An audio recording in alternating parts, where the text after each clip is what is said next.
What's good? Brian Tong here, and welcome to Googleicious for everything Google that we can pack inside a show each week.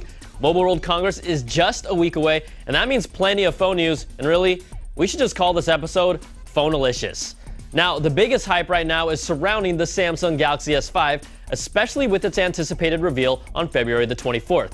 But we're starting to get more concrete details, including a report from Sam Mobile that the S5 will not only have a fingerprint sensor that will unlock the phone, but it will also allow for automated website logins.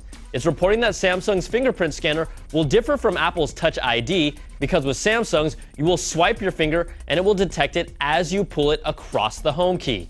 Now, Sam Mobile also says you can register a total of 8 fingerprints and assign each one to a different task. One fingerprint must be used to unlock the phone, and you could even use a fingerprint as an app shortcut. Now, I'd use my middle finger for Flappy Bird. Another detail they mention is that the Galaxy S5 will show a real-time image of your finger on the display as you're swiping it over the home button sensor. Now, if the report is accurate, Samsung is really pushing to take fingerprint scanning to another level. That's a great thing, and we'll find out if they do anything more with the tech. Another leak from EvLeaks after they released a really crappy-looking full-res photo from a Galaxy S5's camera.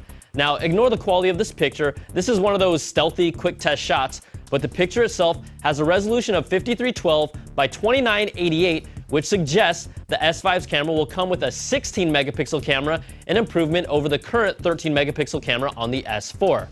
Also, a Bloomberg report says Samsung might also try to not only compete on features, but with price this time around. Their source is saying the Korean tech giant may sell the new S5 for less than previous S phones.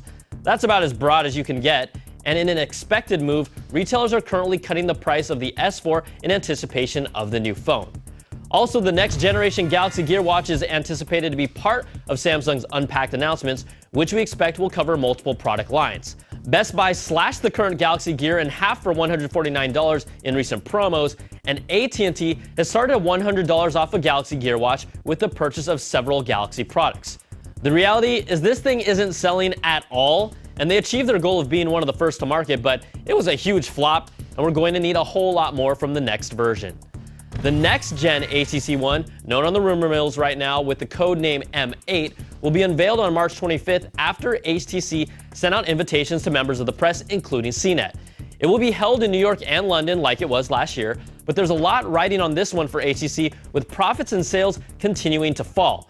Now, the HTC One was a critical success. It's my personal Android phone right now, but it was just beaten down by the Samsung marketing machine. Now, they've opted to announce it after Mobile World Congress instead of during the convention this year, which is a good idea with Samsung doing their thing at the show. Now, there's also been plenty of leaked images of the HTC One successor, but a new one from EvLeaks shows what it's believed to look like with a case on it. HTC has started manufacturing their own double-dip cases for the HTC One, so this wouldn't be a surprise for the next one. It also looks to retain the same overall design on the front with the big HTC logo and touchscreen buttons on the bottom. And in an effort to potentially win more customers over, HTC announced they will offer to replace your cracked screen for no charge if it happens in the first 6 months as part of their HTC Advantage plan.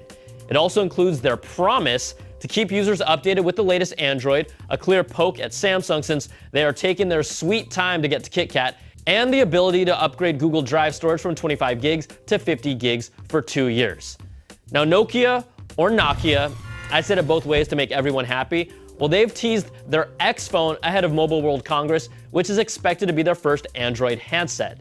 It's been codenamed Normandy, and it looks like an Android variant with a Windows Phone-like user interface. It's being branded as Nokia X, and here's another look at it according to another leaked promo image revealed by EvLeaks.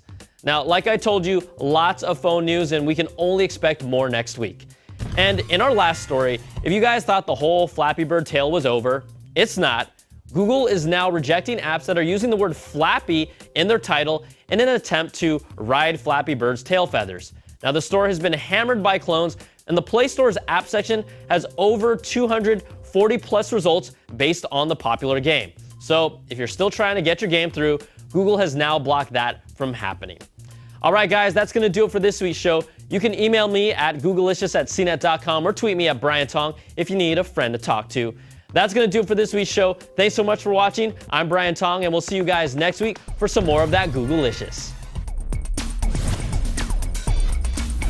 Googleish.